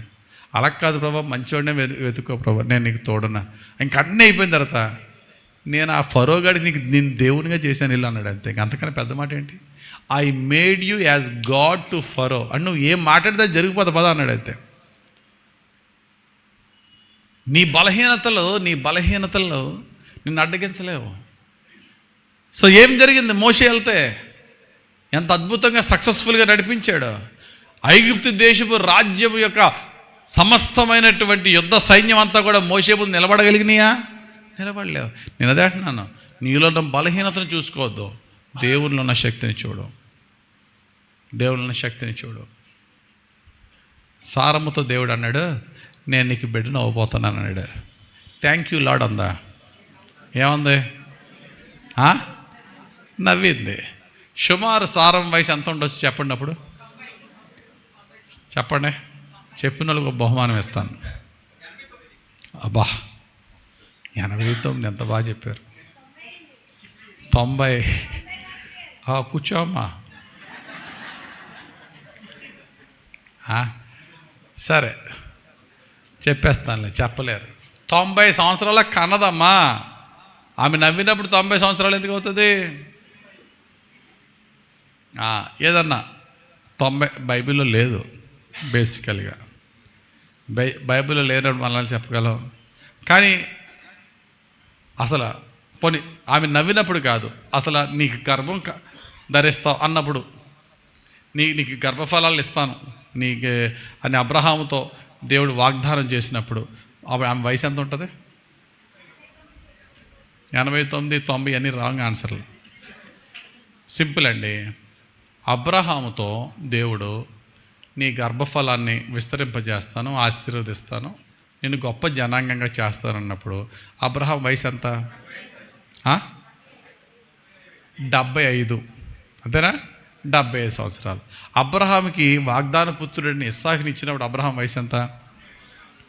100 సంవత్సరాలు. అంతేనా? అంటే గ్యాప్ ఎంత? 25. అది గుర్తుపెట్టుకోండి. భక్తురాలైనటువంటి సారమ్మ ఇస్సాకుని కన్నప్పుడు సారమ్మ వయసు ఎంత? ఇప్పుడు చెప్పండి. 90 సంవత్సరాలు. వాగ్దానం చేసినప్పుడు మీకు గర్భఫలం ఇస్తానన్నప్పుడు సారమ్మ వయసు ఎంత? 90లోంచి 25 సంవత్సరాలు తీసేయండి, 65 సంవత్సరాలు. అదినా చిన్న మినిమం మ్యాథ్స్. 65 సంవత్సరాలు. అబ్రహాంకి సారమ్మకి గర్భఫలం ఇస్తానన్నప్పుడు సారం వయసు ఎంత? 65 ఇయర్స్ వచ్చేదాడికి మ్యాక్సిమం అందరు స్త్రీలకి మెనోపాజ్ రీచ్ అయిపోతారు. స్త్రీ ధర్మం అయిపోద్ది. They cannot conceive. ఆ టైంలో నాకు గర్భఫలం ఏంటి అని అనుకుంది. ఆ తర్వాత దేవుడే స్వయంగా చెప్పినప్పుడు నవ్వింది కొన్ని రోజులకి. నమ్మలేదు కాబట్టి ఏకంగా 25 సంవత్సరాలు వెయిటింగ్ పీరియడ్లో పెట్టేశాడు దేవుడు. 60 సంవత్సరాలు 60+ నమ్మందే 90+ కన్సీవ్ అయింది. చక్కగా 9 months మోసేసింది. ఏ ఇబ్బంది లేకుండా నార్మల్ డెలివరీ అయ్యి ఇస్సాకుని కనేసింది. దీన్ని బట్టి మనకు అర్థమైంది ఏంట్రా బాబు అంటే, నీ వృద్ధాప్యం కానీ బలహీనమైన నీ దేహం కానీ దేవుని గొప్ప కార్యాన్ని నెరవేర్చకుండా ఆపలేదు. 40 సంవత్సరాల వయసులో నేను ఓడిపడుతాను అనుకున్నాడు. ఎవరు? మోషే. బహుశా 40 సంవత్సరాల వయసులో మోషేని దేవుడు పిలిచినప్పుడు ఎస్ లార్డ్ ఐఎమ్ రెడీ అందుడేమో. కానీ 80 సంవత్సరాలు కర్రపట్టుకున్నప్పుడు కర్రపట్టి నడుస్తున్నప్పుడు పిలిస్తే ఎస్ లార్డ్ ఐఎమ్ రెడీ అన్నాడా? అనలే. ఆయన్ని ఒప్పించడానికి దేవుడికి చాలా టైం పట్టింది. దేవుడు విసిగిపోయాడు కూడా. విసిగిపోయి నీ అన్న అయినటువంటి అహరోన్ని నీకు ఇస్తున్నాను ఇల్లు అన్నాడు. ఇక్కడ మోషే ఉద్దేశం ఏంటంటే, 40 సంవత్సరాల్లో నువ్వు నన్ను ఎన్నుకుని ఉంటే నేను బలమైన సేవ చేసేవాడిని. ఇప్పుడు నా శక్తి పోయింది, ఇప్పుడు నేను ఎలా సేవ చేస్తానని ఆలోచన మోషేకి. ఒకటి చెప్తాను, జాగ్రత్త వినండి. నీ సామర్థ్యాన్ని చూసి దేవుడు నిన్ను ఎన్నుకోడు. నిన్ను ఎన్నుకున్నాడు కాబట్టి నీకు సామర్థ్యం ఇస్తాడు. ఫినిష్. మరి చెప్పనా? నీకు సామర్థ్యం ఉందని చెప్పి దేవుడు నిన్ను ఎన్నుకోడు. నిన్ను ఎన్నుకున్నాడు కాబట్టి నీకు సామర్థ్యం ఇస్తాడు. ఫినిష్. నీ బలహీనతను బట్టి, నీ యొక్క చేతకానితనాన్ని బట్టి నిన్ను దేవుడు డిస్క్వాలిఫై చేయడు. నీలోన్న ఆసక్తిని చూసి, నీలోన్న విశ్వాసాన్ని చూసి దేవుడు ఎన్నుకుంటాడు. ఎన్నుకున్న నీకు ఏ సామర్థ్యం లేదో ఆయన ఆ సామర్థ్యాన్ని ఇంపార్ట్ చేసి నిన్ను వాడుకుంటాడు. ఒకవేళ సామర్థ్యాలను బట్టి ఎన్నుకోవాలంటే 12 మంది శిష్యులు ఖచ్చితంగా పౌలు గారు ఉండాలి. కానీ ఆయనకి అవకాశం లేదు. అపోస్తులు 12 మందిలో అయినా లేడు. కాబట్టి ప్రియులారా, మన కుంటోళ్ళం అవ్వచ్చు, గుడ్డోళ్ళం అవ్వచ్చు, చేతకాని వాళ్ళం అవ్వచ్చు, నోటి మాంద్యం కలిగిన వారు అవ్వచ్చు, మన విశ్వాసం ఆయనలో ఉన్నప్పుడు నేను సిద్ధంగా ఉన్నాను, నన్ను వాడుకో ప్రభు అంటే ఆయన ఎన్నుకుని ఆయన సామర్థ్యం మనకిస్తాడు. మెఫీబోషేతు ఎవరు? యోనాతాను యొక్క కుమారుడు. ఈ మెఫీబోషేతు యోనాతాను కుమారుడు. ఈ యోనాతాను ఎవరు? సౌలు కుమారుడు, దావీదు బామ్మర్ది. దావీదు యోనాతానులు ప్రాణ స్నేహితులు. వీళ్ళిద్దరూ అపోజిషన్ టీమ్స్లో ఉండి యుద్ధం జరుగుతుంది. వీళ్ళిద్దరూ యుద్ధానికి ముందు ఒక డీల్ కుదుర్చుకున్నారు. ఏంటి ఆ డీలు? నేను చచ్చిపోతే నా పిల్లల్ని నువ్వు చూసుకో, నువ్వు చచ్చిపోతే నీ పిల్లల్ని నేను చూసుకుంటాను. యుద్ధం అయింది. ఎవరు చచ్చిపోయారు? యోనాతాను చచ్చిపోయాడు, దావీదు మిగిలాడు. దావీదు కౌరు పెట్టారు. రే యోనాతాను కుటుంబంలో ఎవడన్నా బ్రతుకుంటే తీసుకురంటా అన్నారు. ఎవడు బతికిలాడు, అందరూ చచ్చిపోయారు. ఒకే ఒకడు బ్రతుకున్నాడయ్యా అన్నాడు. ఎవడాడు? మెఫీబోషేతు. ఆడని ఎలా బ్రతుకున్నాడట? చిన్నప్పుడే 2 కాళ్ళు ప్యారలైజ్ అయిపోయింది, పడిపోయి ఇంట్లో ఉన్నాడు. భవిష్యత్ 2 కాళ్ళు ఉంటే అతడు కూడా యుద్ధానికి వెళ్ళాలా? అతడే బ్రతికున్నాడు. సరే, అతన్ని చూద్దామని టైంలో ఒకటి, నేను కాలు లేని వాడిని, కుంటు వాడిని, దావీదు దగ్గరికి వెళ్ళలేను. 2, ఇంకో ప్రాబ్లం ఏమొచ్చిందంటే, ఆ యోనాతాన్ అనే అతనికి గృహ నిర్వాహకుడు ఉన్నాడు. ఏం పేరు? సేబా అనే గృహ నిర్వాహకుడు ఉన్నాడు. ఈ సేబా అనేవాడు వెళ్ళి దావీదు దగ్గర లేనిపోయిన అబద్ధాలు చెప్పేశాడు. ప్రభువా, దావీదా, నీ అపోజిషన్ వాళ్ళతో చేతులు గెలిపేశాడు మెఫీబోషెతు అంటే. పాపం దావీదేమో అయితే ఆడికి ఉన్న ఆస్తి అంతా నీదే అన్నాడు అంతే. కానీ మెఫీబోషెతు యథార్థవంతుడు. ఎంత యథార్థవంతుడు అంటే, దావీదు అడవికి వెళ్ళిపోయి తిరిగి గొడవ యుద్ధాలన్నీ అయిపోయి దావీదు మరలా తిరిగి వచ్చేంతవరకు అంటే స్నానమే చేయలేదట. అది చదివినప్పుడు నాకు ఆశ్చర్యం వేస్తూ ఉంటుంది. ఓరి బాబు, ఎలా ఉన్నావయ్యా బాబు అని. బాధతో వేదనతో గెడ్డాలు పెంచేసుకుని దావీదు అంటాడు, నువ్వు వెళ్ళిన దగ్గర నుంచి ఇప్పటి వరకు నేను స్నానమే చేయలేదు, నీ కొరకు దుఃఖపడుతున్నాను దావీదుతో మెఫీబోషెతు అంటాడు. ఆ తర్వాత దావీదు అంటాడు, మెఫీబోషెతు, ఎవడు ఏం చెప్పాడు ప్రక్కన పెట్టు, నువ్వు జీవితకాలం అంతా నా భోజనం బల్ల మీద నాతో పాటు భోంచేద్దిగారు అంటాడు. దేవునికి స్తోత్రం కలుగునుగాక. అతని యొక్క physically handicapped, physically challenged life కానీ, అతని యొక్క స్టివార్డ్ చేసిన, గృహ నిర్వాహకుడు చేసిన అబద్ధం కానీ ఏదన్నా మెఫీబోషెతు మీద ఆశీర్వాదం పోగొట్టగలిగిందా? తన తండ్రి యోనాతాను ఆశీర్వాదం పోగొట్టగలేకపోయినాయి. ప్రియమైన దేవుని సంగమా, అదే నేను చెప్తున్నాను.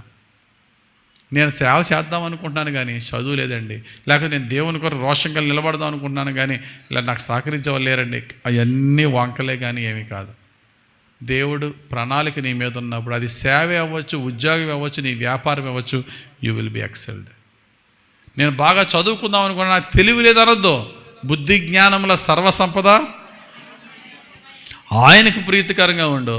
నువ్వు చేయవలసిన కష్టం నువ్వు చేయి, దేవుడు నిన్ను హెచ్చిస్తాడు. ఎన్ని చెప్పుకున్నాం? 4 చెప్పుకున్నాం. లాస్ట్ అండ్ ఫైనల్, ఐదవది ఈవెన్ రాజ్యాలు, ప్రభుత్వాలు, even government cannot stop God's plan in our life. దేవుని యొక్క ప్రణాళికని దేశ గవర్నమెంట్ కానీ, చక్రవర్తి కానీ, రాజు కానీ, అధికారి కానీ, నీ బాస్ కానీ దేవుని చిత్తం నీ జీవితంలో నెరవేర్చకుండా ఆపు చేయలేడు. మోషే, ఫరో ఎవరు నగ్గారు చెప్పండి? మోషే, ఫరో ఎవరు నగ్గారు? మోషే నగ్గాడు. చివరికి మొదటిసారి ఆ యెహోవా ఎవడో నేను పంపడానికి అన్నాడు. ఆ యెహోవా ఎవడో నేను ప్రజలను పంపడానికి అన్నాడు. మధ్య 4-5 అద్భుతాలు అయిన తర్వాత, మరి బాబు ఆయనకి నా గురించి కూడా ప్రార్థన చేయవా అన్నాడు. ఆ తర్వాత నా వల్లక వెళ్ళిపోండి అన్నాడు. అతడు హృదయమును కఠినపరుచుకునే కొలది దేవుని అద్భుత ఆశ్చర్యాలు ఇశ్రాయేలులే కాదు, ఐగుప్తీయులు కూడా చూశారు. ప్రపంచం అంతటా కూడా వ్యాపించింది. నెబుకద్నెజరు, షడ్రక్, మేషక్, అబేద్నెగో, నేను పెట్టిన ప్రతిమకు నమస్కరించకపోతే అగ్నిగుండంలో వేసేస్తా అన్నారు. షడ్రక్, మేషక్, అబేద్నెగో నమస్కరించలేదు. ఆ లాంగ్ స్టోరీ షార్ట్ చేస్తే, ఈ ప్రతిమకు నమస్కరించిన వాడిని అగ్నిగుండంలో వేసేస్తానన్న అదే రాజు నోట్లో ఏమొచ్చింది? షడ్రక్, మేషక్, అబేద్నెగో పూజించు దేవుడు పూజార్హుడు, ప్రతి వారి మోకాలు ఆయన దగ్గర వంగాలన్నాడు. దేవునికి స్తోత్రం కలుగును గాక. ఇప్పుడు ఏమైంది? ఆ యొక్క గవర్నమెంట్ ఆ ఆర్డర్ చివరికి దేవుడు ఎలా మార్చాడు? మొత్తం దేశాలన్నీ కూడా దేవుని వైపు విశ్వసించేలాగా దేవుడు మార్చాడా లేదా? రాజైన దర్యావేషు, దానియేలు, నేను ఒక క్రొత్త ఆర్డర్ రిలీజ్ చేస్తున్నాను. 30 రోజులు ఎవడో కూడా ఏ దేవునికి కూడా ప్రార్థన చేయకూడదంటే దానియేలు ప్రార్థన చేశాడు. ఎప్పుడైతే దానియేలు ప్రార్థన చేశాడో సింహాల బోన్లు వేశాడు. ఉదయమే రాజు వెళ్ళి అన్నాడు, ఓ దానియేలు, నీవు పూజించిన దేవుడు నిన్ను రక్షించగలిగాడా? కింద నుంచి సింహాల బోర్లు కనబట్టలేదు కానీ వినబడుతుంది అంతే స్వరం. దానియేలు, తెల్లవారుజామున రాజు చిరంజీవి అగుగాక, నేను నా దృష్టికి నేను నా దేవుని దృష్టికి నిర్దోషిగా ఉన్నందువల్ల నా దేవుడు సింహాల నోట్లను మూసి నన్ను దేవుడు రక్షించాడు. దానియేలు మాట విని రాజు అత్యానందభరితుడై సింహాల బోన్ ఓపెన్ చేసి దానియేలు పైకి రప్పించి, ఒక చిన్న డౌట్, నిజంగా సింహాల ఆకలిగా లేవా? నిజంగా సింహాల నోర్లు దేవుడు మూసాడా, లేకపోతే వాళ్ళకి ఆకలి లేక తినలేదా అని చెప్పి అసలు ఈ దానియేలు ఈ ప్లాన్ వెనకాతలు చేసిన వాళ్ళు వేయండిరా అన్నాడు. ఏం జరిగింది మనకు తెలుసు. వాళ్ళు ఇంకా కిందకి రాకముందే వారి గాలిలో ఉండగానే సింహాలు ఎగిరి క్యాచ్ చేసి వారి ఎముకలను పిప్పు. ఇప్పుడు ఇంకొక ఆర్డర్ రిలీజ్ చేశాడు. ఏమని రిలీజ్ చేశాడు? సింహాల బారి నుండి రక్షించిన దానియేలు దేవుడు నిజమైన దేవుడు, ఆయన పూజ్యార్హుడు. సమస్త ప్రజలారా ఆయనకి వణికి ఆయనకి సాగిలపడండి. నేను ఇవన్నీ ఎందుకు చెప్తున్నాను తెలుసా? దేవుని భక్తులు రాజ్యాలు. మోషే Egyptian kingdom, Shadrach Meshach Abednego Babylonian kingdom, Daniel Persian kingdom, Medo Persian kingdom. రాజ్యాలు ఇవన్నీ కూడా అడ్డగించిన రాజ్యాలే. తర్వాత ఏమైనాయి? సాగిలపడ్డాయి. ఈ రోజున క్రైస్తవ్యంలో అనేకమైన శోధనలు బాధలు కలిగిన ఏ రాజ్యాలు అడ్డగించాయో ఆ రాజ్యాన్ని దేవుడు మార్చబోతున్నాడు. ఆమేన్. మొట్టమొదటగా క్రైస్తవ సంఘాన్ని అడ్డగించిన రాజ్యం ఏంటి చెప్పండి? మొట్టమొదటిగా క్రైస్తవ సంఘాన్ని అడ్డగించిన రాజ్యం యూదుల సంఘ పెద్దల సమావేశమైన సన్హెడ్రిన్ 70 మంది సభ, రోమా అధిపతులు కలిసి ఎట్టి పరిస్థితుల్లో క్రైస్తవ్యం అనే నిప్పుని ఆర్పేయాలనుకున్నారు. ఎంత కప్పితే అంత పెద్ద మంట అయింది. చివరికి ఏం చేశారు? రోమా అధికారులందరూ కలిసి చిచి మీది కాదు, ఆ మతం మాదిరా అని చెప్పేసి రోమన్ క్యాథోలిక్ చర్చ్ అయిపోయింది. దేవునికి స్తోత్రం కలుగును గాక. ఏ రోమీలు కాదన్నారు, ఏ రోమీలు క్రైస్తవ్యాన్ని వ్యతిరేకించి క్రైస్తవులను చంపారో అదే రోమీలు యేసు ప్రభుని అంగీకరించి వారి యొక్క నేషనల్ రిలిజియన్గా వారు స్వీకరించి రోమన్ క్యాథోలిక్ చర్చ్ అని గర్వంగా పెట్టుకున్నారు. ఈరోజు దేవుడు చెప్తున్నాడు, no government can stop God's plan, no weakness can stop God's plan, no circumstances can stop God's plan, no Satan's power can stop God's plan, no enemy can stop God's plan. వెనకాతల నుంచి వచ్చాను. Finally who can stop God's plan in our life? ఒకే వ్యక్తికట నీ జీవితంలో దేవుని ప్రణాళికను, దేవుని ప్లాన్ని జరగకుండా ఆప్ చేసే శక్తి ఒకే ఒక వ్యక్తికి ఉందట. ఎవరా వ్యక్తి? ఇట్ ఈజ్ యూ అండ్ మీ. నువ్వు నేనే దేవుని ప్రణాళికను మన జీవితంలో జరగకుండా ఆప్ చేయడానికి పనికిమాలిన వేషాలు వేసి ఆడే కారణం, ఈడే కారణం. అందరికన్నా బాగా తేరగా దొరికినాడు ఎవడంటే సాతాను. ఆడు ఉన్నాడంటే ఆడే కారణం అని చెప్పం, ఆడు ఇలాగ కొడతాడని.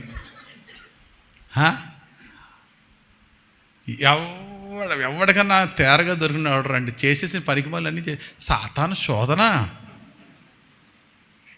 చేసేసి పనికిమాలి అన్నీ చేసేస్తాం. సాతాను శోధన అండి. ఎంత దరిద్రం. అప్పుడు అనిపిస్తుంది దేవుడు సాతాను గాడికి కూడా కొట్టే అధికార విజయ్ ఒక కొరడా ఇస్తే చితక బాధేస్తాడు సాతాడు. యారా ఎంతమందికిరా నేను లోకువా? చేసిన దొంగ పనులన్నీ చేసేసి, లంచాలు తీసేసుకుని, వ్యభిచారాలు చేసేసి, తాగేసి జబ్బొచ్చి మూలపడితే సాతానుడు చాలా శోధించేస్తున్నాడండి. చక్కగా చెప్పాడు యాకోబు భక్తుడు, మీ దురాశల చేత ఏడవబడిన వారై అంటాడు. మీ దురాశల చేత ఏడవబడిన వారై. కాబట్టి ప్రియమైన దేవుని సంగమా, మనం మాటలు ముగించుకునే ముందుగా ఒక్కసారి మనం ఆలోచన చేసుకుందాం. దేవుని ప్రణాళికని ఎవడు అడ్డగించలేడు. కాబట్టి అందరూ ఈ మంచి విషయం నేర్చుకోండి దయచేసి. నేను ఎలాగ అయిపోవడానికి కారణం పలానా వ్యక్తి అన్నావు అంటే నువ్వు దేవుని కార్యాన్ని, నువ్వు దేవుని శక్తిని తక్కువ చేసిన వాడు అవుతావు. నీ యొక్క ఆత్మీయత క్షీణించిన జీవితాన్ని నువ్వు చూపించుకుంటున్నావు. Who is that fellow to stop God's mighty sovereign plan in your life? దేవుని మహాప్రణాళికను ఆప్ చేయడం ఆడెవడో, వాడెంత, ఆడు బతికెంత, నువ్వు ఆడి పేరు చెప్పడానికి కారణం నువ్వే. నా వల్లేనండి ఇలాగా నేను అంటే చాలా బాగుంటుంది. సత్యము దేవుని దయను పొందుకుంటాం, దేవుని దీవెన పొందుకుంటాం. కాబట్టి దేవుని ప్రణాళికలన్నీ నా జీవితంలో, నీ జీవితంలో నెరవేరాలంటే 3 పనులు మనం జ్ఞాపకం చేసుకుంటూ రెగ్యులర్గా చేద్దాం. ఏంటి ఆ 3 పనులు తెలుసా? 1, న్యాయంగా బ్రతుకుదాం, పక్కనోడు దోచుకోకుండా మనం కష్టపడి బతుకుదాం. 2, పక్కనోడి పట్ల కనికరం కలిగి ఉందాం. 3, ఎంత ఉన్నా ఎంత లేకపోయినా దీన మనసు కలిగి ఉందాం. ఈ 3 ఎక్కడ రాయబడి ఉన్నాయి? Meka next 68 6, 8 very good. మొత్తాన్ని సాయం పట్టారు భార్య భర్తలు ఎదురు. మేకా గ్రంథం 6వ అధ్యాయం 8వ వచనం. మనుషుడా ఏది ఉత్తమమో అది నీకు తెలియజేయబడి ఉన్నది. న్యాయముగా నడుచుకొనుటయు, న్యాయంగా నడు, కనికరమును ప్రేమించు, ఎదుట వారి పట్ల కనికరం కలిగి ఉండు, దీన మనసు కలిగి నీ దేవుని ఎదుట ప్రవర్తించు. అది మనుషులు ఎదుట యాక్టింగ్ కాదు, దేవుని ఎదుట దీన మనసు కలిగి ప్రవర్తించు. ఇంతే కదా యెహోవా నిన్ను అడుగుచున్నాడు, దేవుడు నిన్ను అడుగుతున్నాడు. ఇంతే కదా, ఇంతకు మించి నేను దేవుడు అడగట్లేదని నాతో నీతో ఈరోజు దేవుడు మాట్లాడుతున్నాడు. ఈ నూతన సంవత్సరంలో దేవుని ప్రణాళిక ఎప్పుడూ కూడా ఆయన ప్రజలకి మేలే కానీ కీడు కాదు. ఆ మేలైన ప్రణాళికను అడ్డగించే శక్తి ఎవరికే లేదు. మనము కూడా అడ్డగించకుండా ఉండాలంటే మనం చేయవలసిన 3 పనులు: కష్టపడి నీతిగా, యథార్థంగా, న్యాయంగా బ్రతుకుదాం. 2, ఎదుట వారిని బాధపరచకుండా కనికరం చూపిద్దాం. 3, దీన మనసు కలిగి ఉండి దేవుని సమస్తమైన ఆశీర్వాదాలకి, సమస్తమైన వాగ్దానాలకి వారసులమయ్యా ఆ వాగ్దానాలు మన జీవితంలో 100% ఫలించేలాగా పరిశుద్ధాత్ముడు కృప మన అందరికీ అనుగ్రహించును గాక.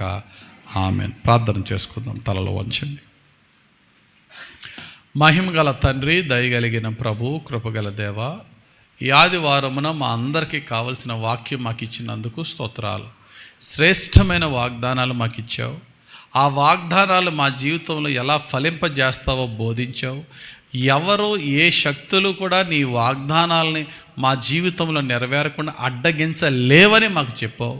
మా దురాశలే నీ వాగ్దానాలకి, నీ మహిమకు మమ్మల్ని దూరం చేస్తున్నామని చెప్పావు.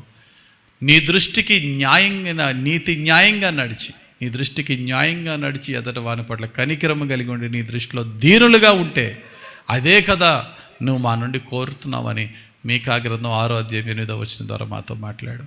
ధ్యానించిన వాక్యం మా జీవితంలో నెరవేర్చండి.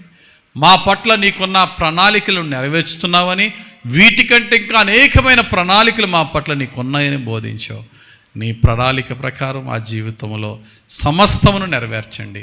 నీ ప్రణాళిక అంతయు మా జీవితంలో నెరవేరులాగున నీకే ప్రీతికరంగా నీ పాదాల యొద్ద దివారాత్రులు మా జీవితకాలం అంతా నీకు అంగీకారంగా జీవించే భాగ్యము, కృప మాకు దయచేయమని యేసుక్రీస్తు వారి పరిశుద్ధ నామంలో ప్రార్థించి నీ పాదాలకు మమ్మల్ని అప్పగించి వేడుకొని ప్రార్థిస్తున్నాము తండ్రి.